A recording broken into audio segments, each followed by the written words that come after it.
नमस्कार दोस्तों, स्वागत है हमारे YouTube चैनल पे। दोस्तों आज हम बात करते हैं एलन मस्क के बारे में। एलन मस्क अफ्रीकी मूल के इन्वेस्टर, इंजीनियर और बिजनेसमैन हैं। आज के समय में वे दुनिया में अपनी दूरगामी सोच की वजह से काफ़ी प्रसिद्धि पा चुके हैं। एलन मस्क की सोच हमेशा से ही इंसानों की परेशानियों को दूर करने पर केंद्रित रही है। इसी सोच की वजह से ही वह पूरी दुनिया में जीनियस एंटरप्रेन्योर के तौर पर जाने जाते हैं। एलन मस्क आज के समय में फोर्ब्स 2021 सूची के अनुसार दुनिया के दूसरे सबसे धनी व्यक्ति हैं।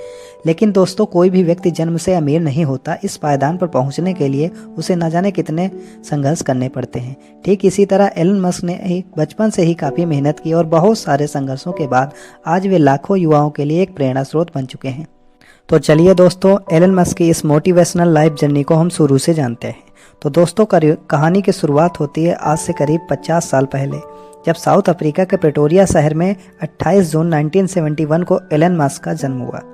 उनके पिता का नाम एरोल मस्क था और वे एक पेशे से इंजीनियर थे, साथ साथ वो पायलट भी थे। और उनकी माता का नाम मे मस्क था, जो कि एक मॉडल और डाइटिशियन थी। एलन मस्क बचपन से ही पढ़ने में काफ़ी दिलचस्पी रखते थे और हमेशा से ही किताबों के आसपास बने रहते थे। कहा जाता है कि 10 वर्ष की उम्र से ही उनको कंप्यूटर्स में काफ़ी रुचि हो गई और सिर्फ 12 साल की उम्र में ही उन्होंने कंप्यूटर प्रोग्रामिंग सीखकर एक ब्लास्टर नाम का गेम बना डाला, जिसे उन्होंने $500 में PC and office technology company को बेच दिया। और यहीं से एलन मस्क की प्रतिभा साफ साफ झलकने लगी। वो बचपन से ही आइजैक एसिमोव की किताबें पढ़ा करते थे और शायद यहीं से उनको टेक्नोलॉजी के प्रति काफ़ी लगाव हो गया। 17 साल की उम्र में उन्होंने क्वीन यूनिवर्सिटी से अपनी ग्रेजुएशन की पढ़ाई शुरू की। वहां पर 2 साल पढ़ने के बाद वे यूनिवर्सिटी ऑफ पेंसिल्वेनिया ट्रांसफ़र हो गए, जहां से उन्होंने 1992 में फिजिक्स से बैचलर ऑफ साइंस की डिग्री हासिल की।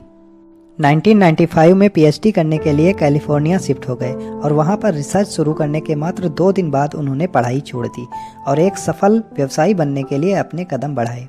1995 में वे अपने भाई के साथ जिप2 नाम की सॉफ्टवेयर कंपनी की शुरुआत की, जिसे कि आगे चलकर कॉम्पैक ने $307 मिलियन में खरीद ली। इसके बिकने के बाद एलन मस्क को कुल 7% शेयर के हिसाब से $22 मिलियन मिले और फिर 1999 में इसी से $10 मिलियन के निवेश के साथ एक कंपनी X.com की शुरुआत की, जो कि एक फाइनेंस सर्विस देने वाली कंपनी थी।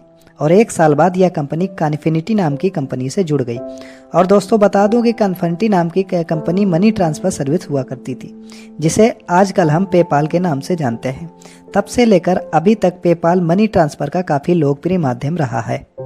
2002 में ईबे ने पेपल को $1.5 बिलियन में खरीद लिया, जिसमें एलन मस्क को $165 मिलियन मिले।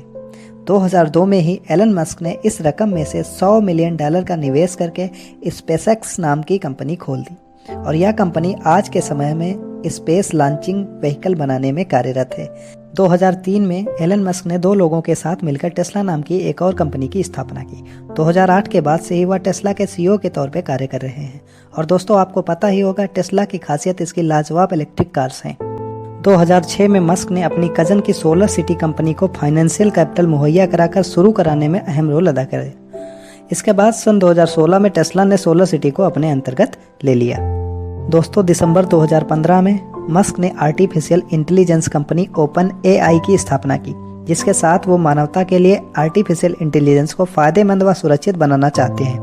इसके बाद 2016 में एलन मस्क न्यूरालिंक कंपनी के को फाउंडर बने और यह कंपनी आर्टिफिशियल इंटेलिजेंस व ह्यूमन ब्रेन को जोड़ने का काम में लगी हुई है। अगर देखा दोस्तों, एलन मस्क किस तरह से अलग अलग बहुत सारे कामों में लगे हुए हैं। इस बात से उन्होंने यह साबित कर दिया है कि उनके जैसा सूझ रखने वाला ही कुछ बड़ा कर पाता है। उम्मीद है कि एलन मस्क की यह लाइफ स्टोरी आपको बहुत पसंद आई होगी। इस तरह की नई वीडियो देखने के लिए हमारे चैनल को लाइक एंड सब्सक्राइब करें। आपका अपना बहुमूल्य समय देने के लिए बहुत बहुत धन्यवाद।